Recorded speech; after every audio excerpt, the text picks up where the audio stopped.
Good morning, students. I, Professor Basavaraj Koluche, welcome you all for today's class, Module 2, video number 4.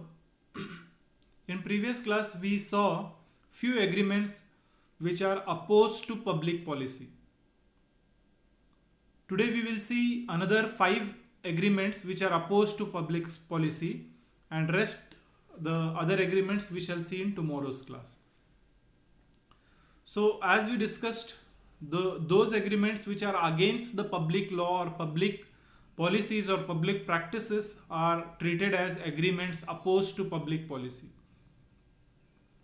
These agreements are void agreements. In previous class, we saw the agreements of trading with enemies, trafficking in public offices, stifling prosecutions, maintenance and champarty, agreements creating interest against duty, marriage brokerage and brokerage agreements.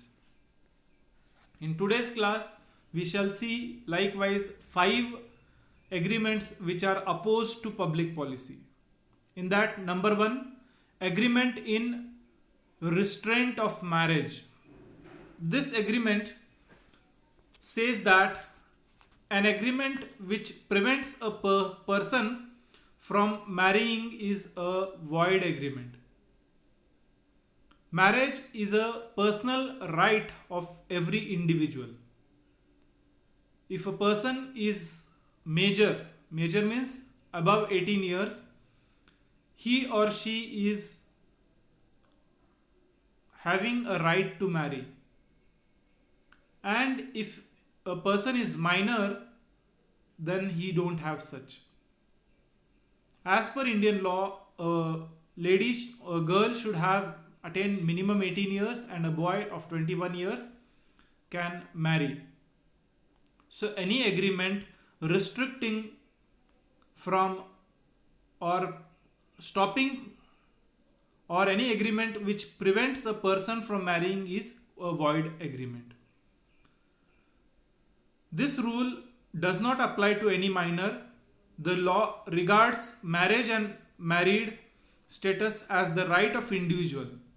Hence, an agreement which restricts or restrains a person from getting marriage is a void agreement. For example, if a P promises to marry L, and what happens? Unfortunately, P had promised L that he will marry L at any cost in his life, nobody else he will marry. And if he does so, he was supposed to pay rupees 5,000 to L. But P married to X. It was held that L could not recover the agreement amount of 5,000 rupees. Once again, I will repeat. P had promised L that he will marry L in his life.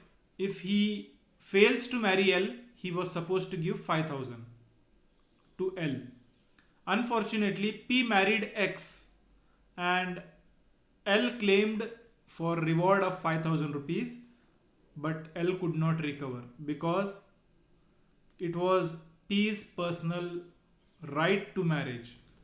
So because of which, any agreement which is restricting or restrainment of marriage is treated as void agreement. After that, agreements interfering with marital duties or married duties. After marriage, there are certain duties which a married couple should have. Any agreement bringing interference in these kind of activities or duties is a void agreement. An agreement which interferes with the performance of marital duties is a void agreement. As it is opposed to public policy, such agreements may be void agreements. So anybody interfering in marital duties, such agreements are treated as void agreements. Example, an an agreement by a married person to marry during the lifetime of the spouse or after his or her death. This is one example. Or an agreement to lend money to a woman in consideration of her getting divorce and marrying the lender. Means a person was giving money to a woman to take divorce from her husband and marry her. So this is also against the public policy. Likewise, any such agreement which is interfering in the marital duties is treated as void agreement. Then third, agreement to defraud creditors or revenue authorities. Any agreement which is being made to fraud the creditors or defraud the creditors is treated as a void agreement. After that, agreement in restraint of trade. It is a personal duty or personal option, or it is a personal right that anybody can trade with any person, because it is their own decision and they can trade or they can enter into agreement with any trader or anybody who is there.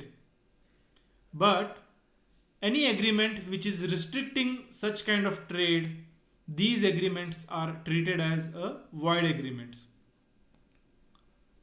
An agreement which restricts the freedom of a person to carry on any legal trade or profession is void, as it is opposed to public policy.